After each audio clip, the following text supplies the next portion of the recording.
Hat trick hero Shivraj Kumar ಶ್ರೀಕಂಠನಾಗಿ ತೆರೆ ಮೇಲೆ ಅಬ್ಬರಿಸುತ್ತಿದ್ದಾರೆ.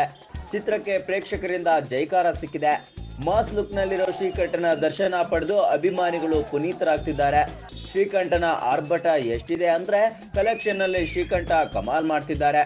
ಅದಕ್ಕೆ ಸಾಕ್ಷಿ ಸಿನಿಮಾ ರಿಲೀಸ್ ಆದ ವಾರಾಂತ್ಯಕ್ಕೆ ಬಾಕ್ಸ್ ಆಫೀಸ್ ನಲ್ಲಿ ಕೋಟಿ ಕೊಳ್ಳೆ ಹೊಡೆದಿರೋದು.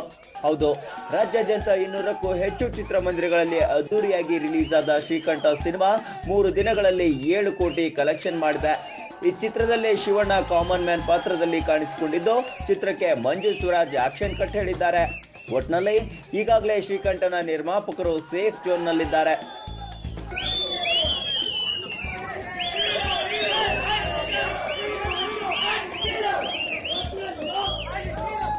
ನಮ್ಮ ವಿಡಿಯೋ ನಿಮ್ಗೆ ಇಷ್ಟ ಆದ್ರೆ ಶೇರ್ ಮಾಡಿ, ಲೈಕ್ ಮಾಡಿ, ಕಮೆಂಟ್ ಮಾಡಿ, ಮತ್ತೆ ನಮ್ಮ ಚಾನಲ್ ಕಲರ್ಸ್ ಟಾಕೀಸ್ಗೆ ಸಬ್ಸ್ಕ್ರೈಬ್ ಮಾಡಿ.